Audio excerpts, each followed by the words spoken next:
I used to throw rocks up in my front yard and hit them with this old wood bat and try to whistle them over the next door neighbor's fence. And that was a home run. And I was playing this game in my head, and I was in the World Series. And like, you hear that story from so many guys that end up playing in the big leagues and guys that don't, and guys that play in the minor leagues and get close. And, it's just that love for it, that passion, and the imagination that you have really, really helps.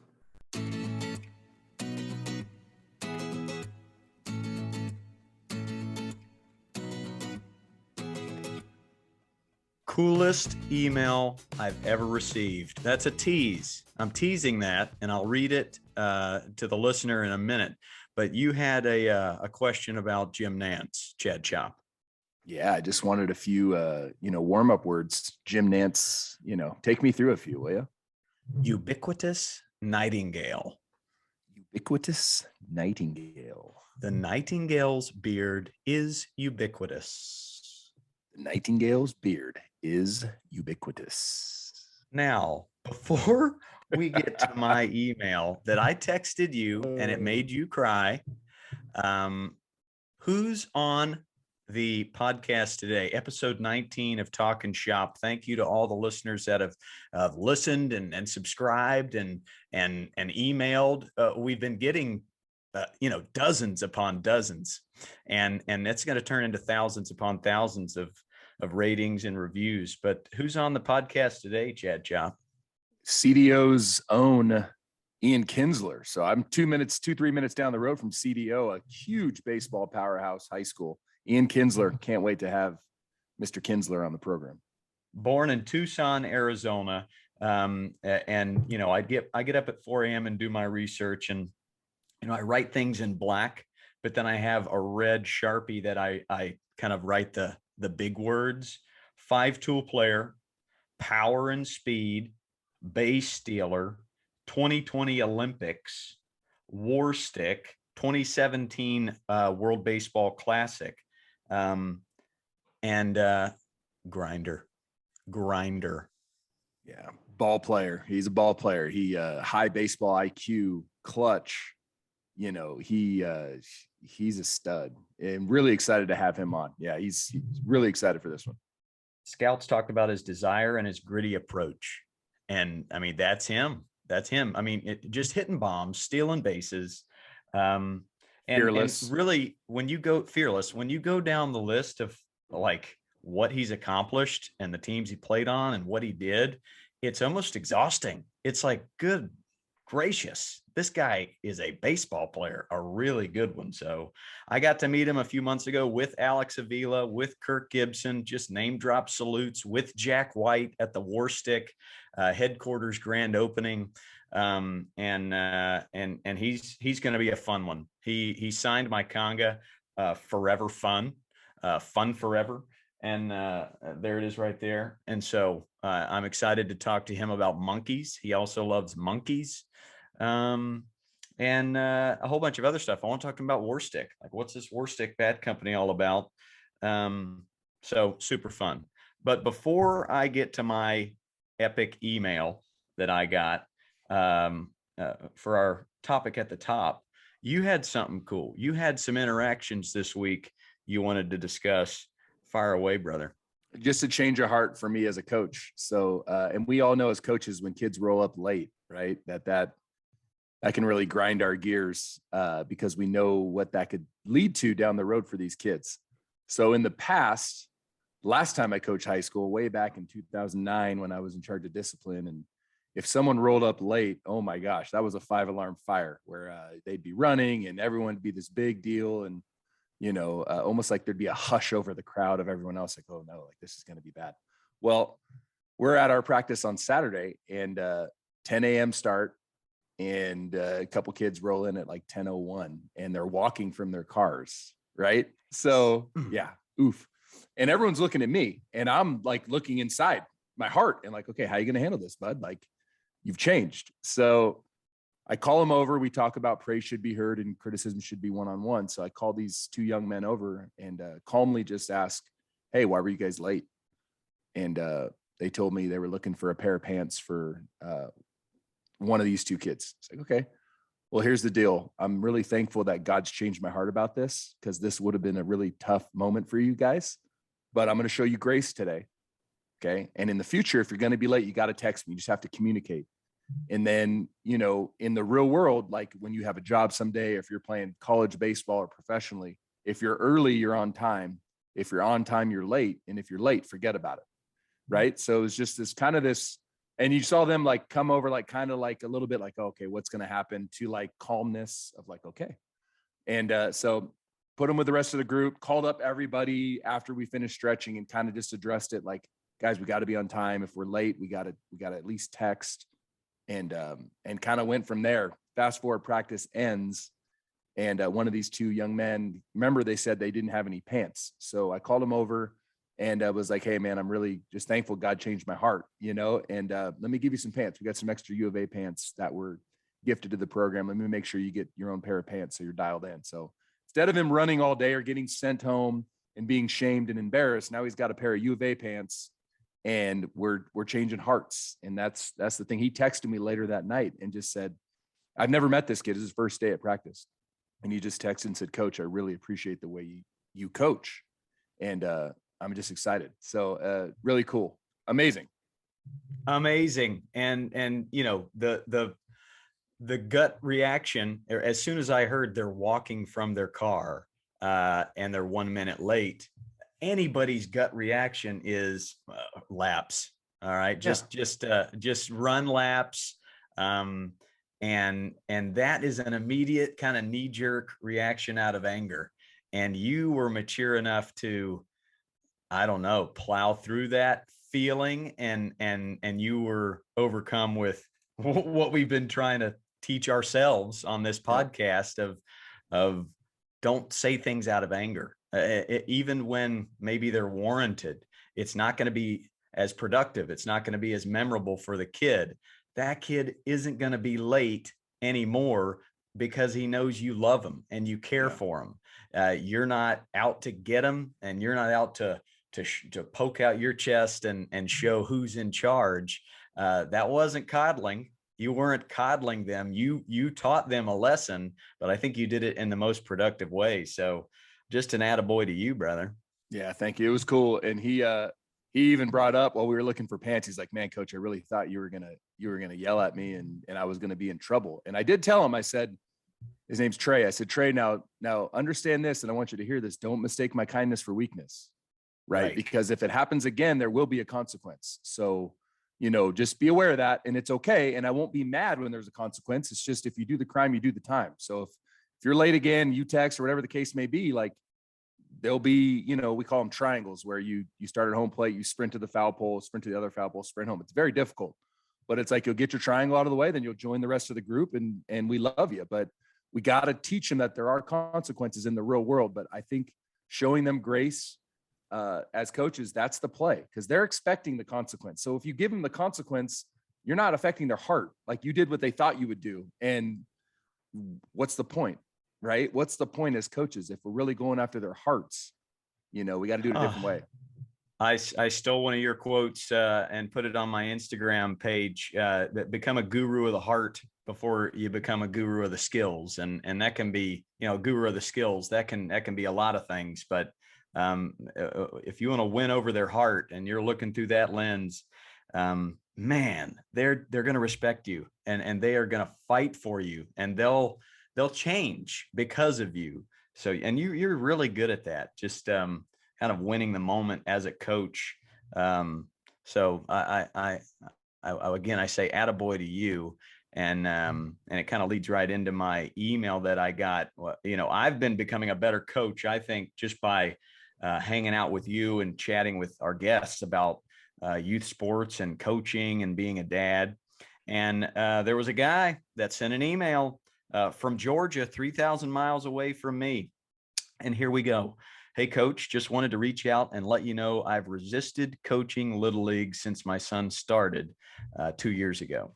Every year, the emails go out looking for coaches, and every year I would let them go unanswered. Today, the man upstairs didn't give me a choice.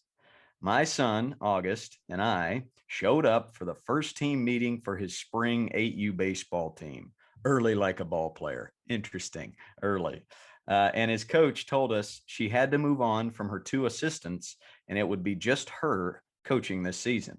She was obviously nervous about it all. She also told me that she had seriously considered giving up coaching altogether after a rough experience in the previous fall season. I couldn't tell her good luck and just walk away.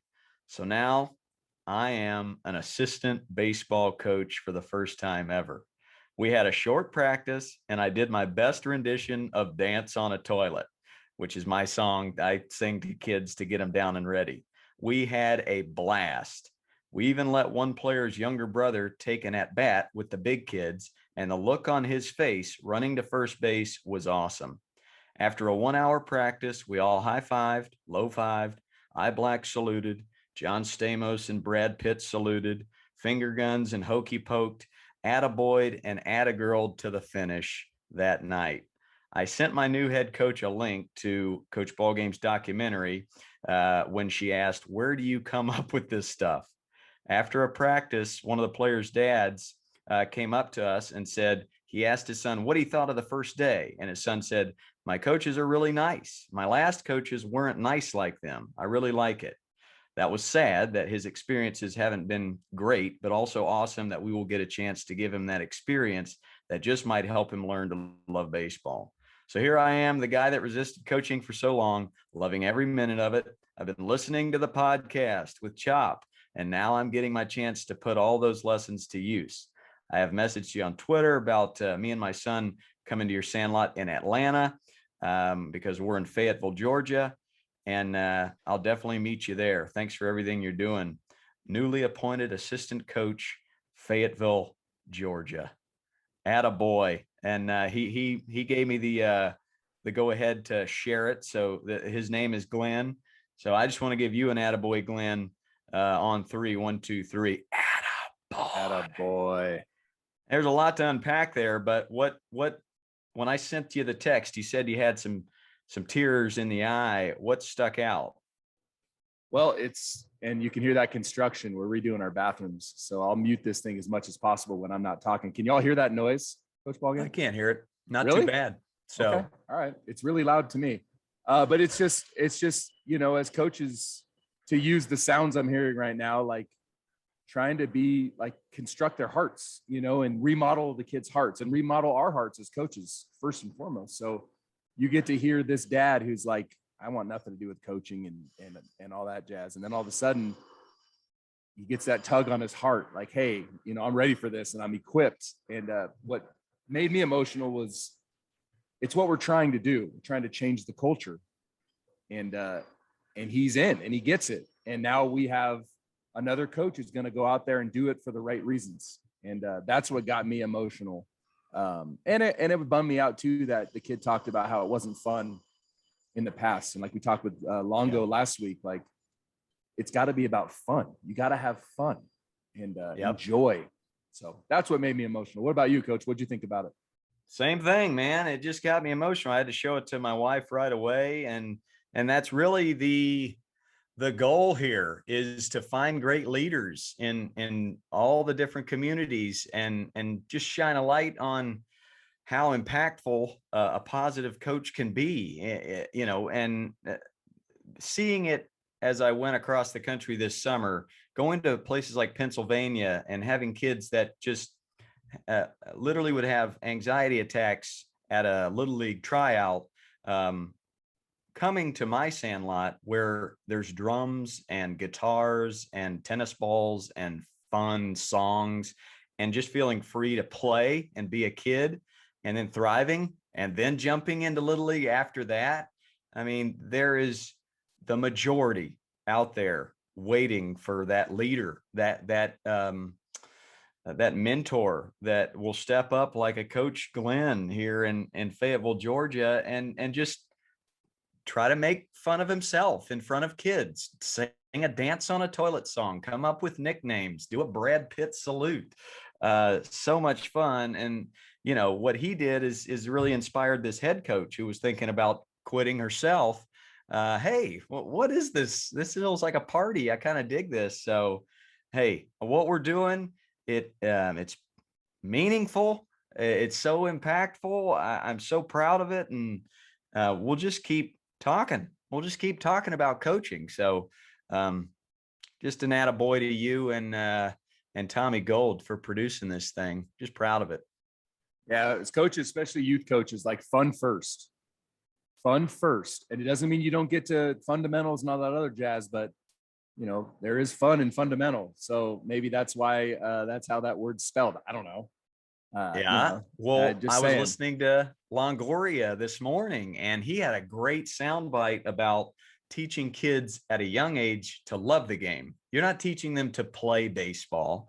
You're teaching them to love baseball. And I mean, that was just so eye-opening. Like, yeah, I've never heard it said that way, which is amazing. So, rock and roll. Well, without further odor, our guest is here, and he's a 4-time All-Star, 2 Gold Gloves, World Series champ, over a 14-year Major League career. Played with the Rangers, the Tigers, the Angels, the Red Sox, the Padres, played in the World Baseball Classic, played for Team Israel in the 2020 Olympics. He's the co-owner of WARSTIC, which is where I met him at the headquarters there. He's handsome. He's funny. He loves monkeys, which is why I've got my monkey behind me. He signed my conga, Fun Forever, Ian Kinsler over here, because he has forever fun. Ladies and gentlemen, it's Ian Michael Kinsler. You're the man. Thanks for coming, buddy. Yeah, absolutely. Thanks for having me on. I can't wait to see how this show rolls out. You know, oh, I see it all on Instagram, and now I'm a part of it. I'm pumped up. You're seeing the sausage get made right here. Well, you got to go to the YouTube, listener, if you're listening on MySpace or wherever you're listening, because you want to see this backdrop. He's in the well, you set up the scene there. Where are you right now, Ian? I'm in the Woodman's Lounge, which is the basement of the WARSTIC building down in Deep Elm in Dallas. And I can smell it. Yeah, it smells like leather. And rich mahogany. There it is. But yeah, I'll give you a little tour of this place. We got like a little stage. I don't know if you can see the stage over there. Oh yeah, that's where I saw Jack White play, right there. Yeah, exactly. And then we got some tables. Got a little. Well, you can't really see the rhinoceros, but we got a rhino head down there. Well, yeah, so proud. And you know that is the headquarters there at WARSTIC where I met you. Alex Avila, who we had on just a few weeks ago. You two were kind enough to come to my Dallas Sandlot and talk to the kids and do an Atta Boy challenge. Now, Alex said he beat you in the Atta Boy challenge. What's your thoughts on that? Well, I already told you the staring contest was hands down an Avila W, because he's been concussed so many times that like the staring thing, he can stare off into space for a long periods of time. So there was no winning for me in that. The Atta Boy challenge, I mean, we left it up to the kids. I can't remember what the overall consensus was, but I don't think it was like a landslide or anything. I mean, I think he's kind of stepping over the line saying he won, you know? Yeah, I mean, he's got the deep baritone voice for sure, but you had the physicality, you put your gut into it, you put your whole body into it. And I think it was at best a tie, because you got to look at everything when you're doing the Atta Boy challenge. That was so fun because your son came out and he was playing out there, and there were a bunch of different age groups. A lot of your WARSTIC coaches were out there helping assist coach, and I just got to kind of go from each age group to age group with my drum and dish out nicknames, and that was so fun. You had a great turnout there. A lot of kids loving baseball down in Dallas for WARSTIC. Yeah, it's youth sports is nuts down here, and anytime you can get something like a camp that you run and the way that you run it, and it's just so much different than any of these kids really experience, probably anywhere, but mostly in, you know, I could definitely say in Texas. They just enjoy it so much, and I mean, I think it sold out rather quickly, and you had all the numbers packed in pretty quickly, and it was awesome. My son absolutely loved it, like absolutely loved it. Couldn't stop talking about it for 2 or 3 days. He wants to go again, so whenever we're close, we'll be hitting you up. I'll be back to Dallas, that's for sure. Well, I want to talk a lot about WARSTIC towards the end, but man, before I dish it off to Chopper for the first question, I got up early, as I always do, and just kind of do a little book report on each guest. And it got a little exhausting reading all the things you did. I mean, in highlights, power and speed. You stole a ton of bases. You were a 30-30 guy multiple times. Chopper, only 12 players have ever done that in history. But you were just a great baseball player for a long period of time. And I know you don't like hearing praises about yourself, but for the kid out there who maybe didn't see Ian Kinsler play much, just do a little book report on him and give it to your teacher, because it's pretty fun to go down this road. Chopper, lead us off, brother. Yeah, I want to touch on you real quick, Coach Ballgame, because Ian, you don't know this, but that's the same way I met Coach Ballgame. Is my wife found Coach Ballgame on Instagram and signed him up for a baseball camp, and I run baseball camps, right? So when I heard my kids are going to a baseball camp, I'm like, oh, that's weird. Okay, cool. And then I show up and it's Coach Ballgame dancing on a toilet and doing everything that he does. And it blew me away. It was so cool. It was awesome. So he's the best. And that's how I met him too. My kids love it. They still talk about it. But Coach Ballgame, you're the best. Question. I can't wait to coach with you. I can't wait to coach with you this weekend. This Sunday, we'll be in San Diego with Nick Hundley, man. Nick Hundley baseball camp. Yeah, that's happening. Let's go. All right. Question I've got for you, Ian, outside of obviously your parents, who impacted you early on in your career, in your youth? And then also you had some real leaders in your major league career early on too. So if you can touch on both of those. Yeah, that's a lengthy answer when you go outside my folks. Because there's so many people that you can think along the path. And I went to 3 different colleges. And my high school coach, Kent Winslow was his name, was exceptional and taught us so much. Taught us about accountability, taught us about paying attention to the right things on the field, off the field. Led us to a state championship. Like he was just an exceptional coach for me to have in high school. And then I went to Central Arizona Junior College, and there were so many quality coaches there, so many guys that just really cared about the players and our careers. Not necessarily, it felt like they really had no skin in the game. It was just all about them helping us get to the next level, whether that was drafted or a Division I or continue to play baseball. And they were just so good. And a lot of them I still talk to. I mean, a guy named Michael Moreno, who played at Arizona State, was an exceptional player there, played in the College World Series for them and was kind of the leader of their team. He was at the time, I think he was just like a volunteer assistant or something, or, like the third assistant on the team, but he hit me buckets and buckets of ground balls like you couldn't even believe. And this dude's ripping it. Like, it's not just the average Coach Fungo. Like, he's ripping them at me. Like, we're having battles to see, how many ground balls he can get by me. He'd be screaming base hit after he's rips one in the hole, and I'm digging trying to get it. So that, he really elevated my game. And then Coach John Wente, who is at Grand Canyon right now. He's the pitching coach at Grand Canyon, Phoenix. He was in my wedding, and he was my head coach when I went to Liberal, Kansas for summer ball.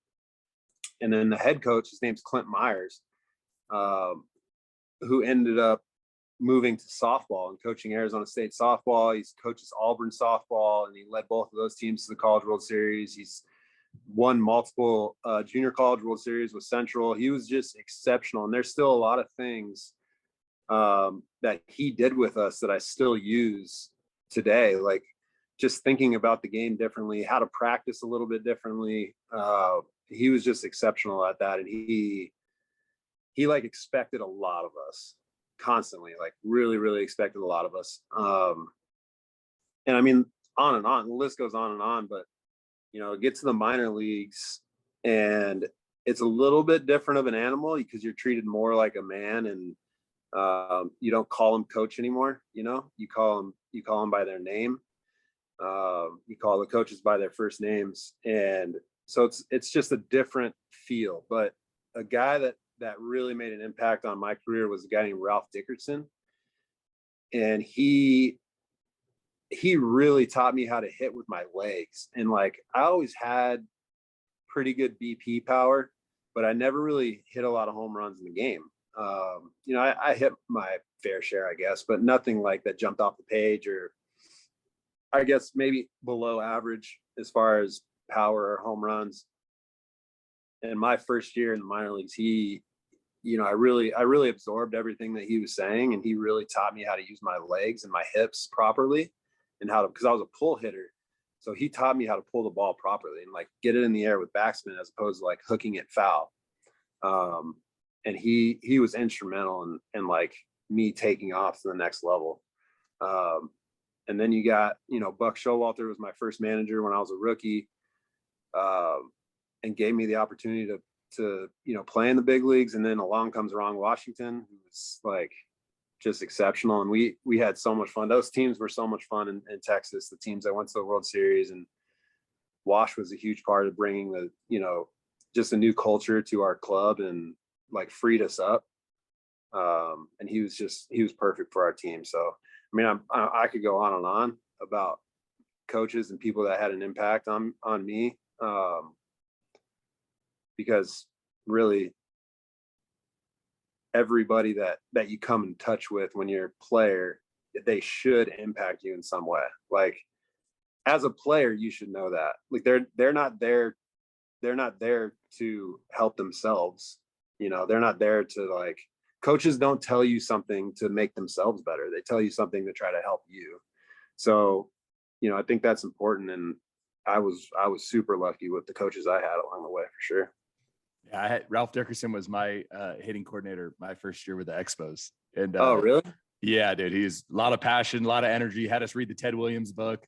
Yeah, he's crazy. Crazy. Yeah, he was awesome. And that was like coming from college baseball right into Ralph Dickerson, you know, hitting BP on the field and him just in your ear, like trying to really help you get into the ground and use the ground. He was big. Yeah. So I want to touch on one thing you said.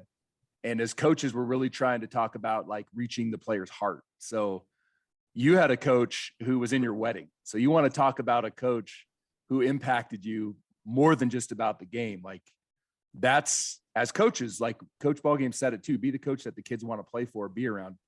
That dude's in your wedding. He impacted you in a positive way. So that's pretty awesome. Yeah, completely in a positive way. And he was the pitching coach. I mean, I really didn't communicate with him that much in junior college. We had a relationship, but it wasn't a coach, you know, player relationship because he was working with the pitchers all the time. And the other thing is when you go to a junior college like Central Arizona, it's in Casa Grande, like it's out in the middle of nowhere. There's nothing else to do. So you end up developing different types of relationships with your coaches and with your teammates and stuff because you just spend all the time with them. And we developed a good relationship. And then when I decided to go play for him in Liberal, Kansas. It's a wood bat summer league. And he was the head coach and I lived with him. So like our host family in Liberal, Kansas, me and him lived together with that host family all summer.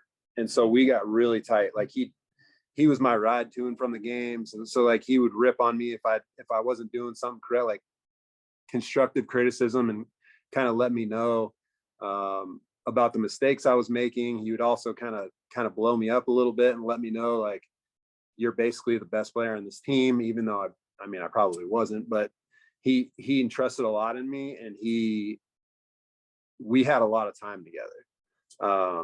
You know, to and from baseball games. He was kind of like a second dad, I guess you can say. And from that point on, we've always stayed in touch. And then, like you said, he was in my wedding. So, and then he ended up moving to Texas. He ended up coming to Texas and being the pitching coach at UTA. so we stayed in touch through all the years and till this day, for sure. Awesome. Good, man. Yeah. I mean, like when you got a coach or, a manager that wants to bring the team together and do community service, like Chopper's doing with his high school team, or, I like to bring the kids together and just, let's say a kind word about the outfielders. What have you noticed about them that makes you want to be a better person? That brings the team so close together. And then you want to put more backspin on that ball, and you want to work a little harder on your two-seam fastball because, you've built this teamwork. So I love that. Another one of the coaches that you had, I mean, you said you went to 3 colleges. You go to ASU second, I believe. And then the Missouri coach, Tim Jameson, spotted you taking ground balls in a summer league. Is this right? He spots you taking ground balls, not hitting, but you're taking fungos. And he says, I got to bring that guy to Missouri. He's on a mission, in quotes. And I kind of want to unpack, like, what did he see? What was the mission you were on? But it kind of ties in with when you did get drafted in 2003 by the Rangers. The scouts were saying he's got tools, but I underline these two: desire and gritty approach. So I think the question I'll ask is, you were on this mission, taking ground balls in a summer league fungo session, and you had this gritty approach and desire. Where, if you can pinpoint it, where did that come from? Where did the grit, the desire, the pull your pants up to your knees and take a billion ground balls, where did it start? Man, it started when I was a little kid, and I just love taking ground balls. I love taking swings. I love working in it's a serious, like, passion. It's a joy. There's nothing, when I was a kid growing up, there's really nothing else I'd rather do. And a lot of that credit goes to my dad. Like, he was the one hitting ground balls when I was a kid, and he was the one throwing me BP when I was a kid. And it was constant. I mean, anytime we had a weekend off, a Saturday, Sunday, 8 a.m. we're up. I'm eating my Pop-Tarts and Cheerios, and we're getting ready to go pick up the neighborhood kids. Like, my dad, this is before cell phones, so you got to ring the landline and see who's home. And so we would call around the neighborhood and drive our minivan and pick up 3 or 4 kids and go straight to the ballpark. And like you're kind of doing, is run a little sandlot. Like, we would take ground balls, we would play catch, we'd hit, we'd do all the things that you want to do. And he created that environment for me as a little kid. And,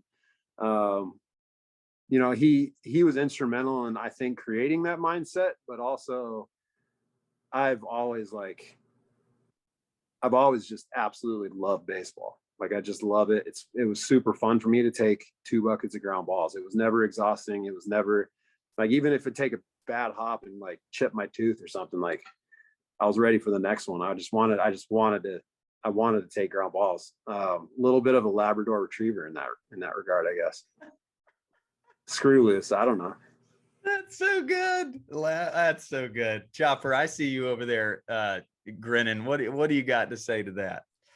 I mean, it's perfect, because that's, like, you talk about Wayne Gretzky's dad talked about the great ones. You don't have to tell them to go work. Like, the great ones, you tell them, like, hey, dude, like, Ian, you got to come inside. You got to eat dinner. Like, it's getting dark. You know what I mean? Wash your hands and let's eat. But, like, no one told you had to go take ground balls. You wanted to take them. And that's, like, we say it here all the time, like, no one stumbles into greatness. Like, you don't just wake up one day and you're great. Like, that's from a young age, you had this passion and this love. And we tell our kids as coaches, like, you got to have a love for this thing. And if you don't, like, what is your passion? Go do it. If it's chess, if it's Jack White, singing, like, go follow your heart and follow your passion. So, I mean, I love that. It's awesome. And I can see you doing that. And I'm right down the street, probably from where you did a lot of it, over like James Cray, taking ground balls on the softball fields. Yeah. But Dennis Weaver, my man, millions of hours put in at Dennis Weaver. But the other thing that I noticed, when I talk to other major leaguers through my career is they all, like, even when they weren't practicing, they were finding a way to practice and they didn't even know it. Like, they were finding a bouncy ball to bounce off a brick wall and just sit there on their knees for hours, just throwing the ball against the wall and just catching it, just because that was super fun to them.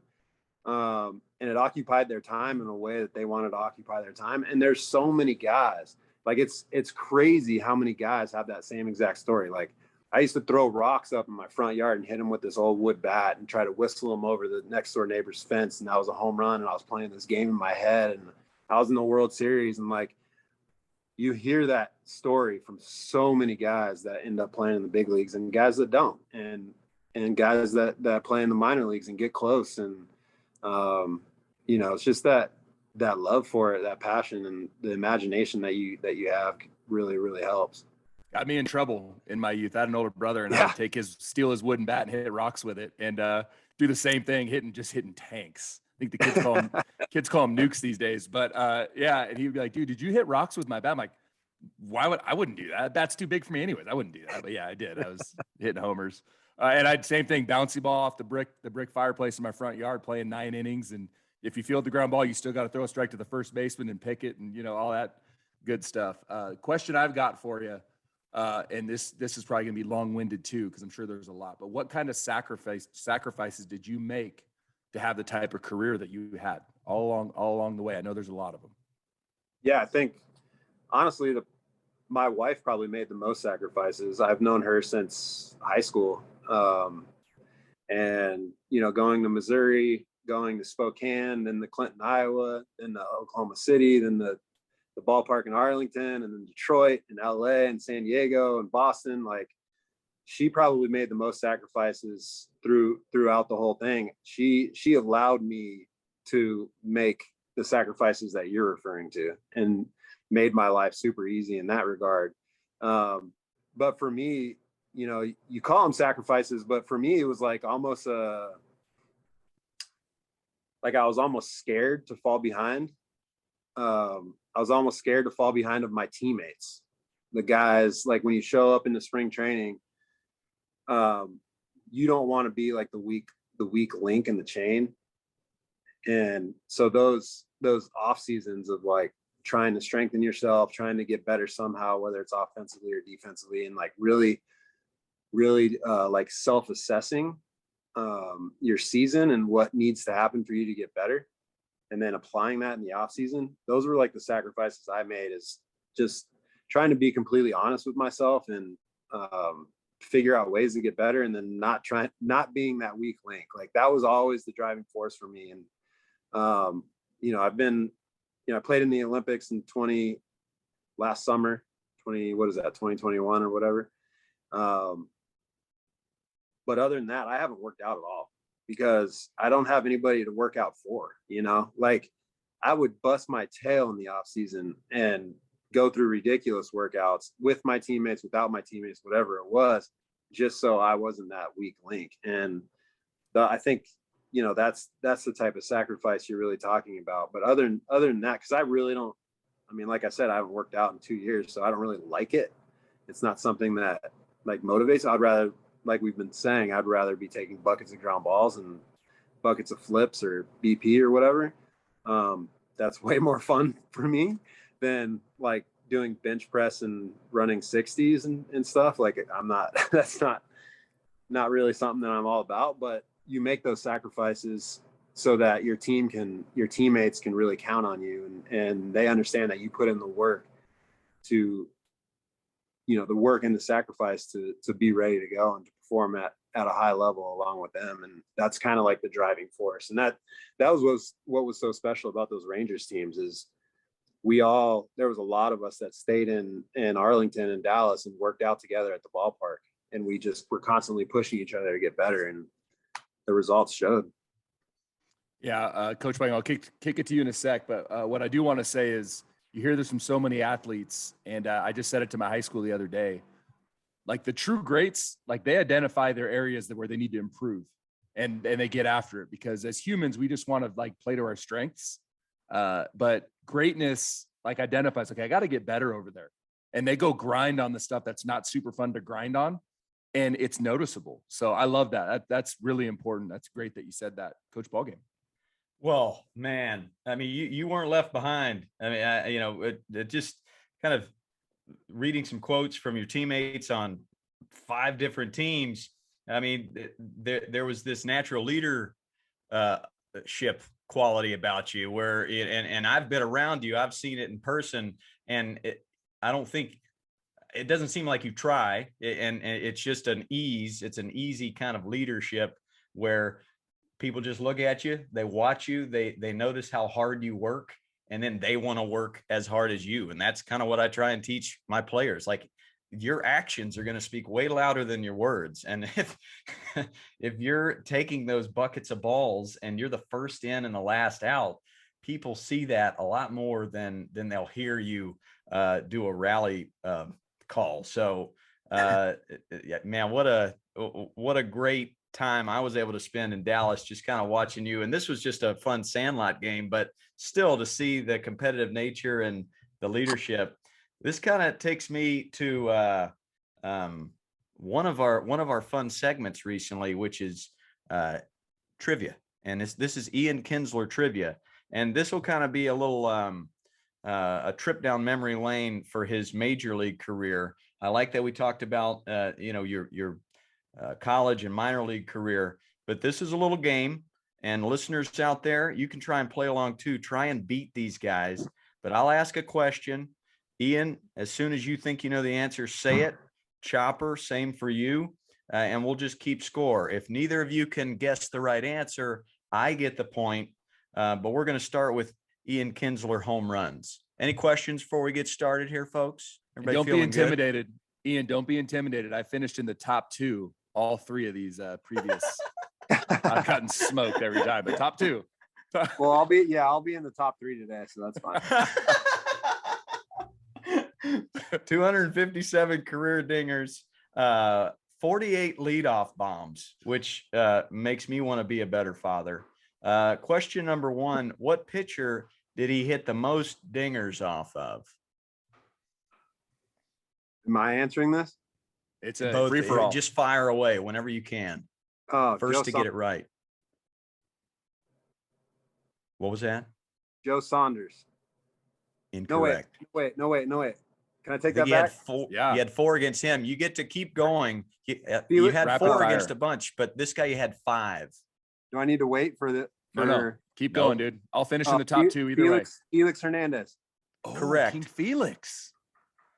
1-0 Ian Kinsler. Okay. King Felix, he had 5 bombs off of. I get a point for that? Any other player. 1-0 Ian Kinsler. Listener out there, if you got it right before Ian, then I want to give you a Wade Boggs. I have a Wade Boggs baseball card for you. So I actually have some cards. So I'm giving you a Jay Buhner Yankee card there, Kins, and then the listener gets the bearded Wade Boggs. My favorite tweet from yesterday was Wade Boggs tweeted out "Happy Valentine's" with a picture of a chicken and a heart. Perfect. Amazing. Okay. Question number 2. Just fire away as rapid as you can right now. Chopper, you're in second place. Yeah, I am. What team did Ian hit the most bombs off of in his major league career? What team? Rangers. Incorrect. What team against? Oh God, Angels. I was going to say Angels, but I'll go Mariners. Incorrect. I'll go Mariners. Incorrect. It was 24. You hit 24 bombs off of this team. Ooh, Kansas City. Correct. 2-0 That's Ian tough Kinsler. spot to hit homers. You're pulling those balls down the line, dude. You're not hitting them out in the gaps. Into the fountain, baby. Yes. Into the fountain, Kansas City. So you hit a bunch of bombs off Felix, and you hit a bunch of bombs off Kansas City. 2-0 Ian Kinsler. Listener, see if you can get this one before these other 2 guys. Yeah, throw me in there. What count did he hit the most bombs in his career? What count? Ambush. Correct. Let's go. Man. Ambush. I ambushed you on that answer. Let's go. I'm on the board. It's not even close, really. I Really? think 1-0 was next, but you just jumped on that first pitch. Was that something you thought about in the on deck circle, or you just kind of blacked out and it happened? A lot of it depended on the pitcher. Honestly, I was a big first pitch of the game swinger for a long period of my career, and like I hunted four seamers. So if a starting pitcher was a four seam guy, that first pitch of the game leading off, like I was ready to hammer it. Watch out. And then through the rest of the game, you can kind of set up a pitcher. So if it was a guy where he's got a four seam fastball and he throws a really good one first pitch of the game, let's say paints outside corner, and you're not swinging at that because you don't want it. And so he sees the take. Well, the next at bat, I may auto take so that my third at bat, I get another heater on that first one and then just jump it. Love it. That's so inside baseball. Playing that's chess. so good. Oh, Yeah. we've talked about that. And pitchers play chess. Scherzer, you've worked with Scherzer, and Chopper has as well. Like they play chess with the batter. I think that's fascinating. So fun. My favorite part of the game. Yeah. Love that. 2-1, Chopper. Way to go. You're on the board. Blind squirrel. Ian Kinsler hit 3 walk-off bombs in his career. Who did he hit his first walk-off bomb off of on July 19th, 2009?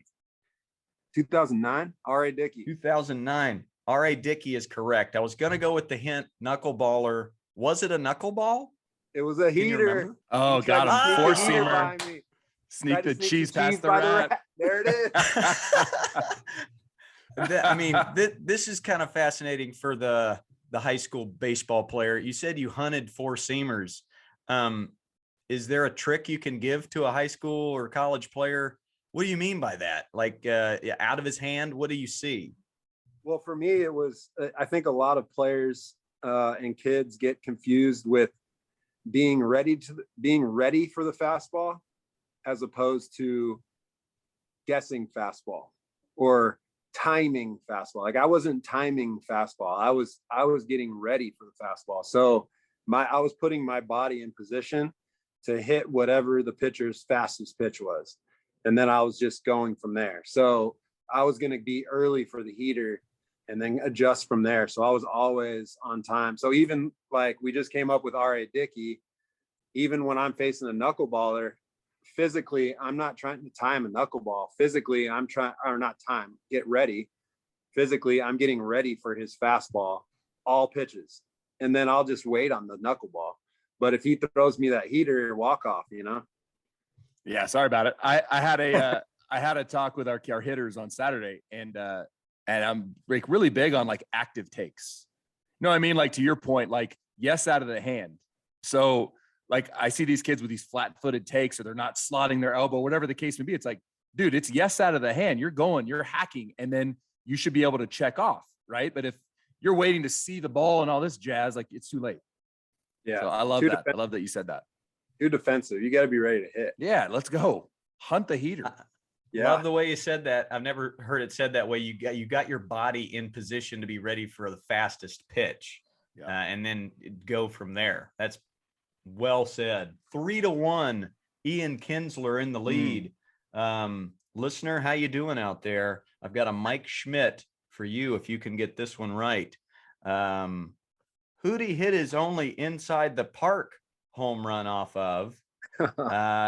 And the hint is, I'm pretty sure he won a World Series with this guy later in his career. Yes, oh, wow. I did. He actually closed the World Series game, struck out Manny Machado. Chris Sale. Bang biscuit. Chris Sale. Sold. On August 23rd, 2013. What do you remember about that home run? Do you remember that? Oh, that was so freaky. It was such luck. He threw me a slider and I was out front. Might have been a changeup, I don't know. And I was out front of it and I kind of flipped it over the third baseman's head down the line for a double. And I think it was Viscaedo was playing left field, and Comiskey or US Cellular or whatever there's pads down the left field line, and there's a little spot on the bottom where the ball can kind of slide under. And for some reason, the ball went under there and got stuck, and he went under there looking for it. And I just kept running. And then he put up his hands thinking that it was going to be a double. But since he looked for it, the play continued, and I just kept running. And just, I got lucky. He looked for it, and it was, just worked out perfect. It was an easy one. I was standing up the whole way. From third to home, I was just basically looking over my shoulder down the left field line, like, you can't find it. This is easy. Man, that's so great. Chopper. They had a rule change about that with replay. So now if that happens in today's game, even if the player goes for the ball, we can challenge that and get it overturned to a ground rule double if it gets lodged even for a second. So maybe that was the impetus, the reason why they changed that rule with replay, but little known fact. Yeah. Yeah. I just love the way I tried to be the same way as a player. I wanted to excite my teammates. And this isn't a question, but this has got to be as an exciting a day as Inside the Parker. You hit for the cycle in 2009. You kind of went off in 2009. You just went nuts. And one of the things you did was go 6 for 6, and you hit for the cycle. And I was reading some quotes, Marlon Byrd, Chris Davis, some teammates that were like, was the most exciting game I ever saw. It was just like I was a kid jumping up and down. Like, who goes 6 for 6 in a game and hits for the cycle? William Farmer Weaver was the last guy to go 6 for 6. You can guess what year it was by the name, 1890 for the Louisville Colonels. But I mean, I went 6 for 6 in an American Legion game, but unpack that day a little bit, hitting for the cycle, going for 6 lunch? for 6. Yeah, what was for lunch before that game? God, the whole day was just complete blackout session. No, it was actually Jackie Robinson Day also. So we were all wearing 42, which was super cool. And we were playing the Orioles, and it was kind of back and forth. So my first hit was a double. My second hit was a homer. My third hit was a base hit. And it was kind of a back and forth game. It was like a high scoring back and forth game. And then my fourth at bat, I got a base hit up the middle. So I was 4 for 4 with 2 singles, a homer, and a double. And I got to first, and I came back to the base, and I was kind of running through my day in my head. And I was like, oh, if I would have hit a triple right there, I would have had the cycle. Like, I wasn't even thinking about it on my fourth at bat. Didn't register until I was getting back to first base. And then my next at bat, I knew it going in. And I got this I think it was Matt Albers. Oh, maybe? Matt Albers. Yeah. Face Matt Albers. Yeah. He threw me like a sinker. Yeah. He threw me like a sinker down and in. And for some reason, I like golfed it out the right center, which is not what I did. Love that. Wow. Yeah. And Adam Jones went running after it, and it hit the warning track and bounced up and hit the top of the fence and like went sky high up in the air. And so I had all this time. And it was just like a perfect shot, going into the at bat. I knew it was a triple needed. And then my last at bat, it was like, heat check, just go ahead and swing and see what happens. And just rifled another ball in the gap. It was just stupid. It was a super fun game. Yeah. Gosh. Have a day, man. So fun. And the fact that you remember every single pitch of that game, that's how it goes. Player. That's a ball player. A ball player. You just heat check. Yeah. He's in the zone. Okay. Let's get back to this thing here, Chopper, because right now you're down. But you're not I feel out. like I'm winning, if that makes sense. Like, I feel like I'm winning, just being a part of it. He had Ian Kinsler in his career had 24 hits off Irvin Santana, but he had 25 hits, most hits in his career off what pitcher? I'm going to go Felix again. I like that guess. It's a great guess. It's incorrect, but you had the most ABs. He hit you the most. He walked you the most. We had battles. I'll give you the initials JV. Justin Verlander. Incorrect. Okay. I was your teammate, right? You guys were teammates? No? They were teammates in JV. V should be listener out there, if you've already gotten it, you get a Will Clark. Love Will Clark. Will, you win with the thrill. 25 hits off a guy named Jason Vargas. Jason Vargas, lefty. That's my 25 fault. knocks. That's my fault. Yeah, that's on you. It's all right. Just I recover. get that point. Well, this wasn't your fault. This was just the nastiness of this pitcher. Who struck Ian Kinsler out the most? This pitcher struck him out 14 times. Incorrect. God. Close. I love that. Incorrect. 14 times. Corey Kluber is correct. Klubot. Yeah, Longo talked about how nasty Corey Kluber was. He said you just couldn't pick up the sliders. You had no hope. He struck me out. Yeah, he struck me out with that slider one time in Cleveland. And I swung at it like it was a fastball in, and it was like a slider off the plate away. And I started screaming at him, "Stop cheating! You're cheating! Stop cheating!" And I was screaming at him. And Jan Gomes was just like staring at me, like, "What is this dude talking about?" What are you looking at, Jan? Couldn't see the ball. Stop good. cheating. That's so good. That's soundbite number one for me. Oh my gosh. We're pretty close here. Ian's still in the lead. We might have two more here. As I said earlier, 48 leadoff bombs. He led off the game 48 times with a bomb. Fourth all time.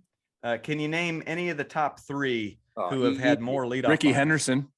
Correct. Point Craig for you. Biggio, Correct. Ooh, Alfonso Soriano. love Correct. that. We did Correct. And it. That was easy. let's see.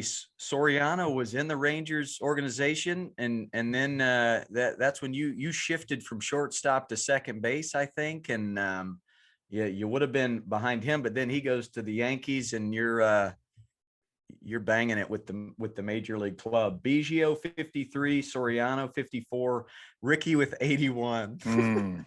That's nuts. That's just nuts. Every time Ricky play, Ricky busts a cleat. That's my favorite quote from Ricky. He always talking to the third person, which is incredible. Ricky. I got to do more of that.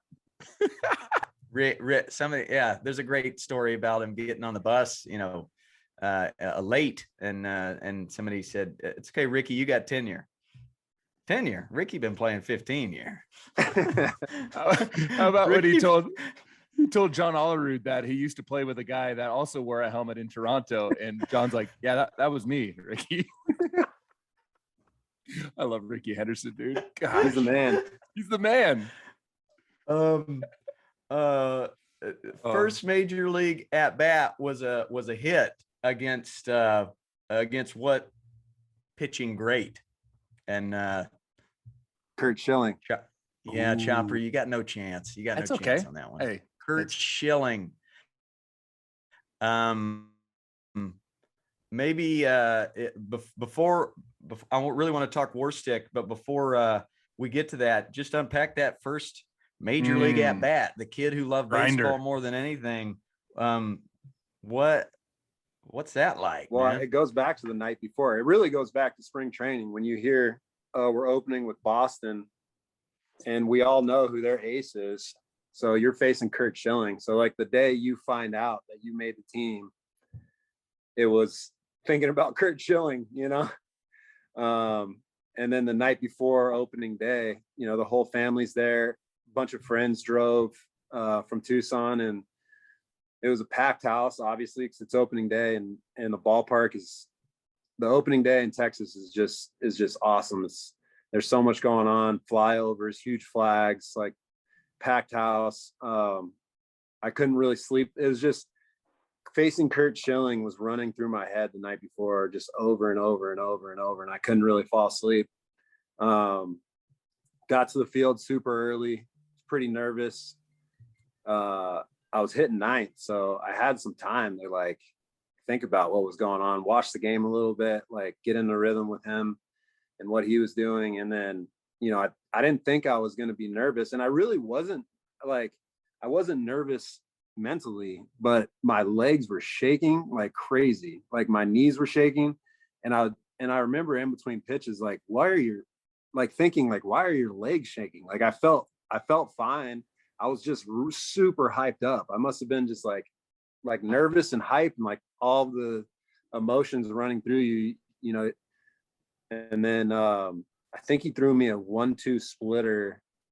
It was definitely a split. I think the count, I'm not sure on the count, but I think it was 1-2, and uncharacteristically hit it to right field, like lined it to the right fielder.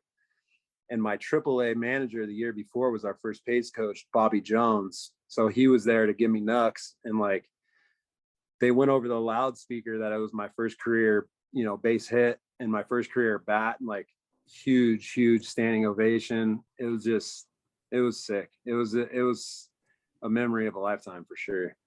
So good. You still got the ball? Oh yeah, still got the ball. Oh yeah, still got the bat and the ball.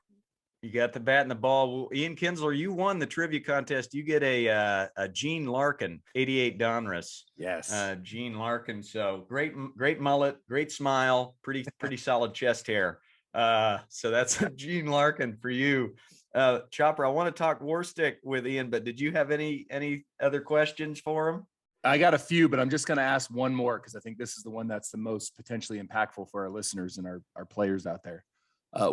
What do you or did you intentionally bring to the yard outside of your baseball skill to help your club day in and day out?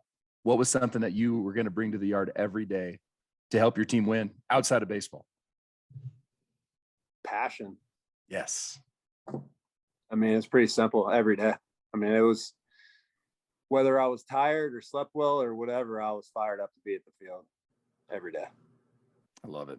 Thank you. And I've seen that passion at a Jack White concert too, man. I mean, you bring it wherever it's needed. I like that, man.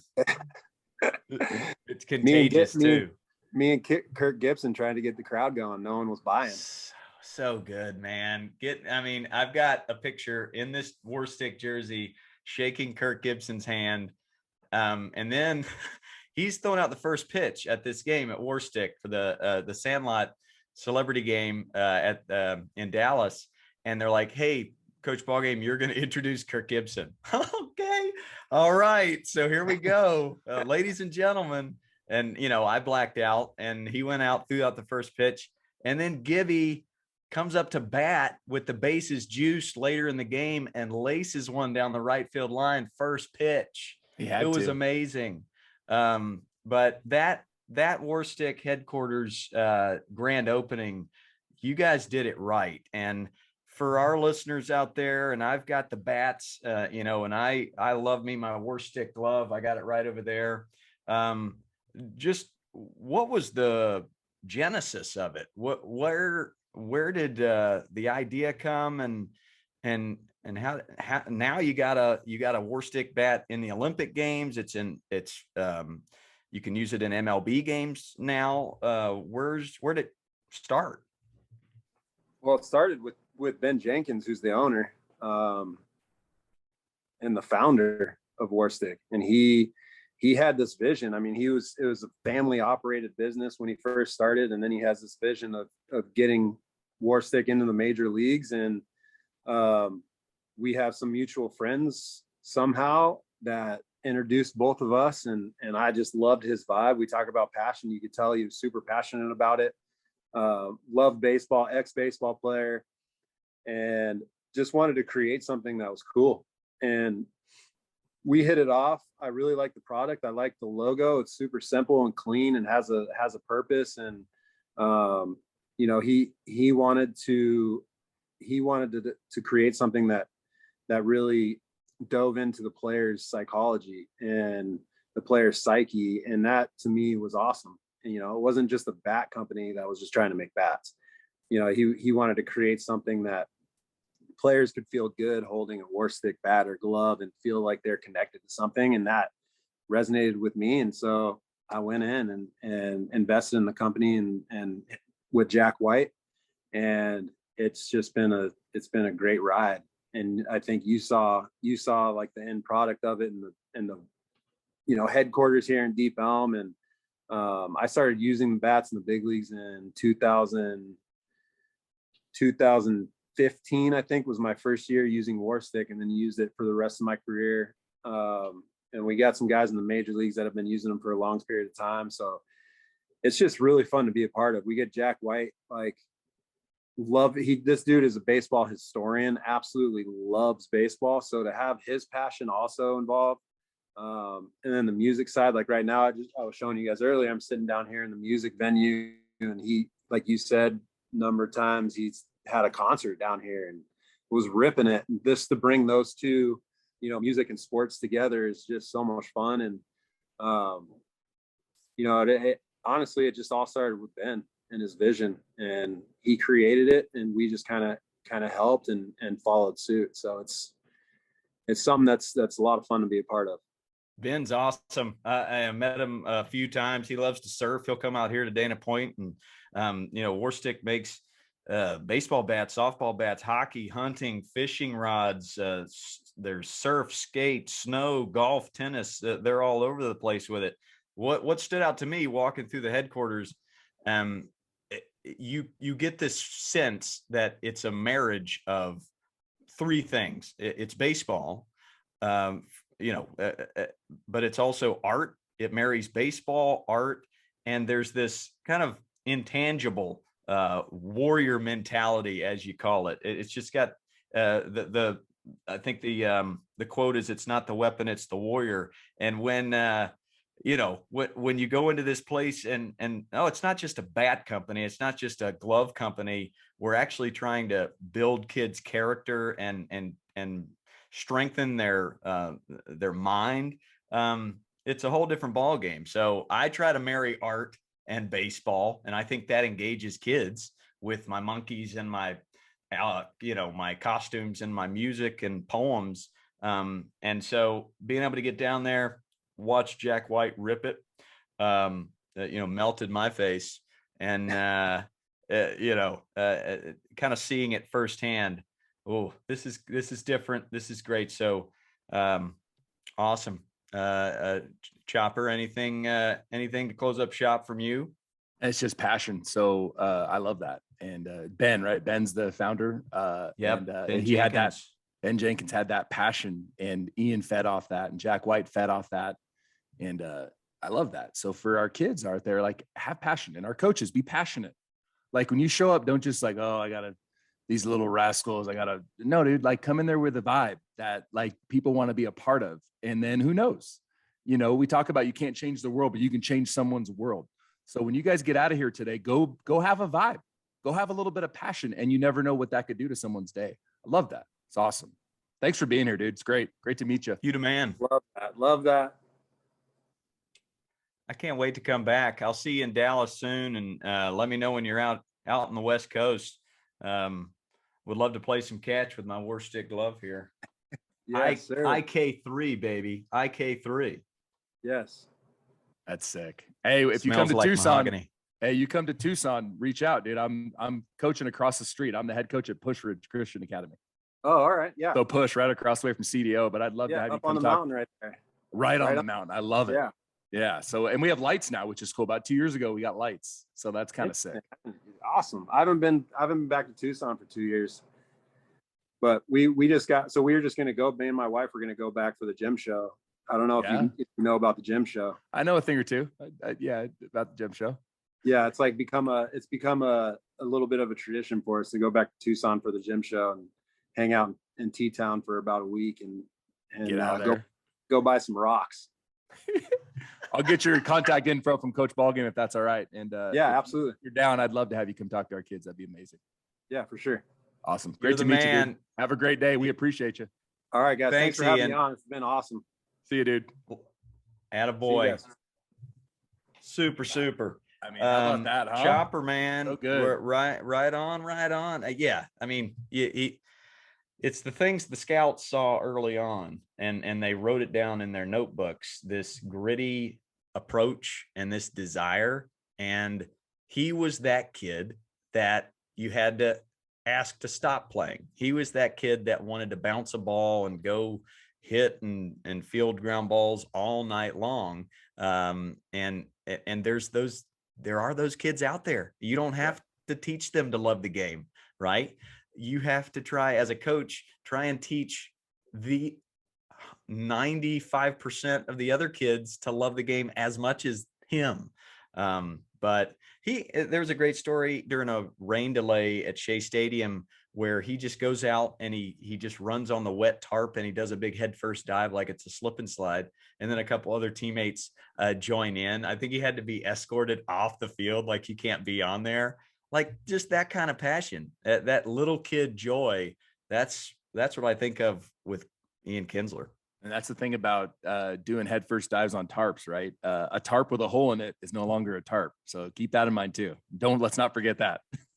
And kids, when you're head first diving into a base, this is the one thing me and him have in common. Hold on to batting gloves, because he broke his thumbs diving head first the first week he was in the majors. He gets the hit off Kurt Schilling, and then about a week later he's batting almost 500 and he dives into second base and his thumb jams back towards his face and he was out for like 40 games. So I had the same thing happen in college. I hurt this fifth metacarpal right here. So you see guys now, they've got the oven mittens.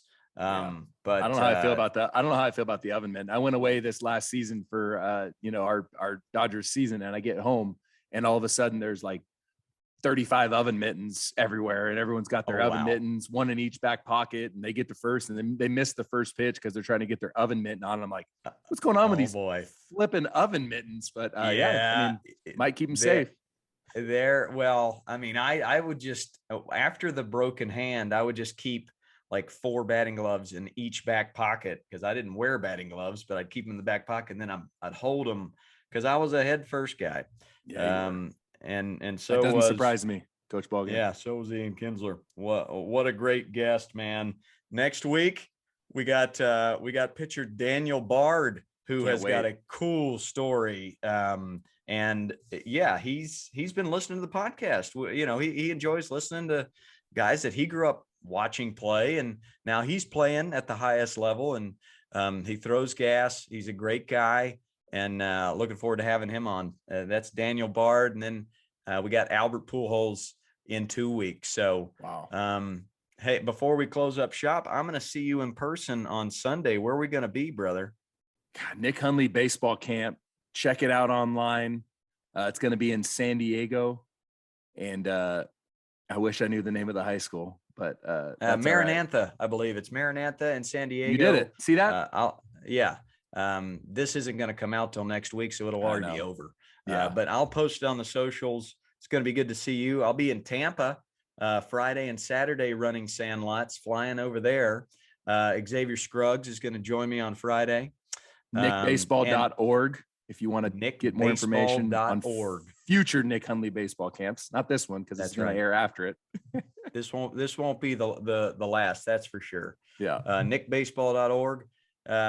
Xavier Scruggs is going to join me Friday at the Tampa Sandlot, so he'll sign some autographs, and then I'll be in Palmetto about 45 minutes from there. Fly back to Orange County Saturday night. Nick Hundley Sunday. Yes. And then we got President's Day camp in Tustin on Monday before Daniel Bard on Tuesday. So I can't stop, won't stop.